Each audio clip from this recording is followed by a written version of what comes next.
मैं आज आपके सामने लेके आया हूँ कक्षा 10 विज्ञान में पहला लेसन।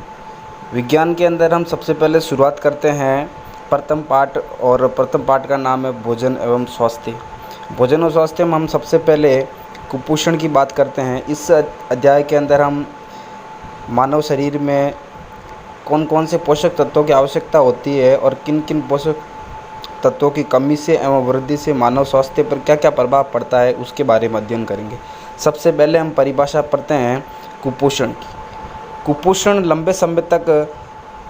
कुपोषण की परिभाषा है लंबे समय तक जब हम पोषण में किसी एक या अधिक पोषक तत्वों की कमी अगर हो जाती है हमारे शरीर में, तो उससे जो विकार उत्पन्न होता है उसको हम कुपोषण कहते हैं। कुपोषण के प्रमुख प्रभाव हैं निम्न प्रकार का होता है, और सबसे पहले है विटामिन कुपोषण, यानी हमारे शरीर में विटामिन की भी आवश्यकता होती है और इनकी अगर कमी हो जाए तो कौन कौन सा रोग हो सकता है। तो सबसे पहले देखा विटामिन ए, और विटामिन ए की कमी से अपने को रतौंधी रोग होता है। विटामिन B12 की कमी से बेरी रोग हो जाता है। विटामिन B3 की कमी से पेलेग्रा रोग हो जाता है, और विटामिन सी की कमी से स्कर्वी रोग हो जाता है। आगे है विटामिन डी, और विटामिन डी की कमी से अपने को रिकेट्स रोग हो जाता है। प्रोटीन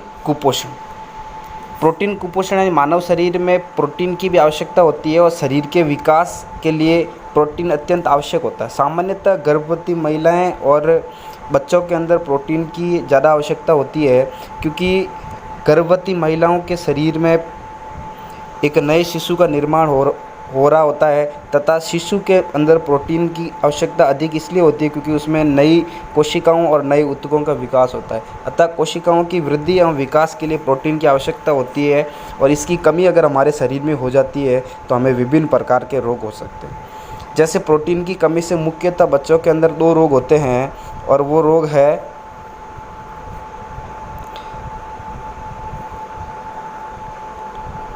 पहला रोग है क्वाशोर-कोर रोग, और दूसरा रोग है मैरस्मस रोग। ये दोनों ही रोग है बच्चों की अस्थियों पर प्रभाव डालते हैं, और अस्थियों पर प्रभाव डालने से बच्चे की अस्थियां हैं वो विकृत हो जाती है।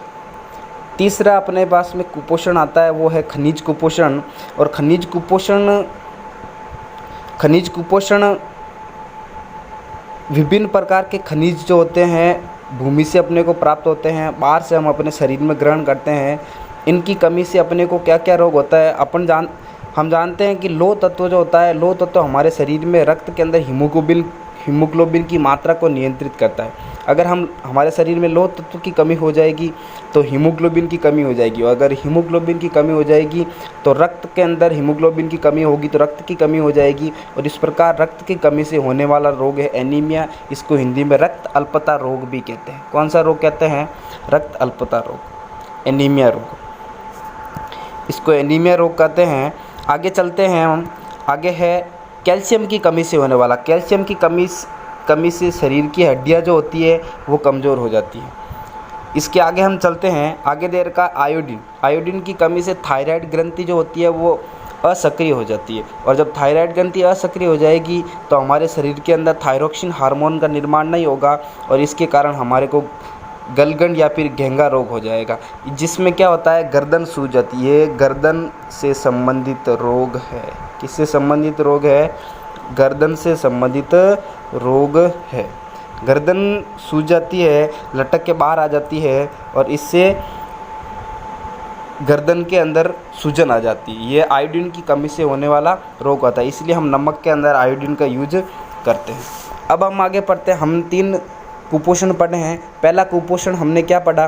पहला कुपोषण हमने पढ़ा विटामिन कुपोषण कि विभिन्न प्रकार के विटामिनों की कमी से हमारे शरीर में कौन सा रोग होता है। फिर पढ़ा हमने खनिज कुपोषण, और फिर पढ़ा हमने प्रोटीन कुपोषण। अब हम बात करते हैं मानव स्वास्थ्य की। मानव स्वास्थ्य में हम सबसे पहले मानव शरीर का रक्तचाप, ब्लड प्रेशर, जिसको शॉर्ट में BP कहते हैं, मानव का जो रक्तचाप होता है वो 120/80 होता है। सिस्टोलिक 120 और डायस्टोलिक 180। सिस्टोलिक का मतलब होता है कि जब हृदय से हमारे शरीर में रक्त को वाहिनियों में त्यागा जाता है वह सिस्टोलिक रक्तदाब होता है, और डायस्टोलिक यानी रक्त महाशिराओं से जब हृदय में वापस शिराओं के द्वारा लाया जाता है उसको बोलते हैं डायस्टोलिक रक्तदाब, यानी रक्त के द्वारा वाहिनियों पर जो दाब लगाया जाता है वो रक्तदाब कहलाता है। मानव रक्तदाब जो 120/80 मैंने आपको समझाया है।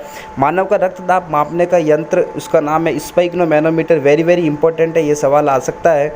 और इसके बारे में दे रखा है 1733 में पहली बार स्टीफन हेल्स, किसने? Stephen Hales, very very important. Stephen Hales ने किस में मापा था? घोड़ों में सबसे पहले रक्तदाब को मापा था। वापस समझा देते हैं इसमें क्या क्या चीज़ें इंपॉर्टेंट है। तो पहली चीज़ इंपॉर्टेंट है इसके अंदर,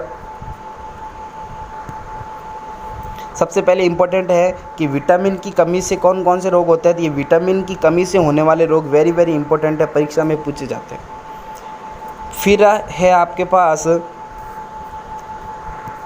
फिर इसमें इम्पोर्टेंट है कि खनिज तत्वों के अंदर, फिर इसमें इम्पोर्टेंट है कि प्रोटीन की कमी से कौन कौन से रोग होते हैं। तो प्रोटीन की कमी से 2 रोग होते हैं, मेरेस्मस रोग और क्वाशोरकोर रोग।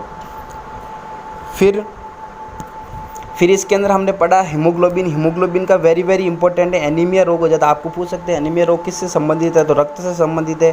कैल्शियम की कमी से हड्डियाँ कमज़ोर हो जाती है और आयोडीन की कमी से गलगंड और थायराइड रोग हो जाता है। फिर हमने रक्तचाप पढ़ा, तो मानव का रक्तचाप 180-120 होता है। और सब रक्तचाप मापने की यंत्र कौन सा? वेरी वेरी इंपॉर्टेंट सवाल है, वेरी वेरी इंपॉर्टेंट सवाल है, और वो है स्फिग्नोमैनोमीटर। स्फिग्नोमैनोमीटर की सहायता से रक्तदाब को मापा जाता है। और सबसे पहले स्टीफन हेल्स ने, किसने? स्टीफन हेल्स ने घोड़ों के अंदर रक्तदाब को मापा था।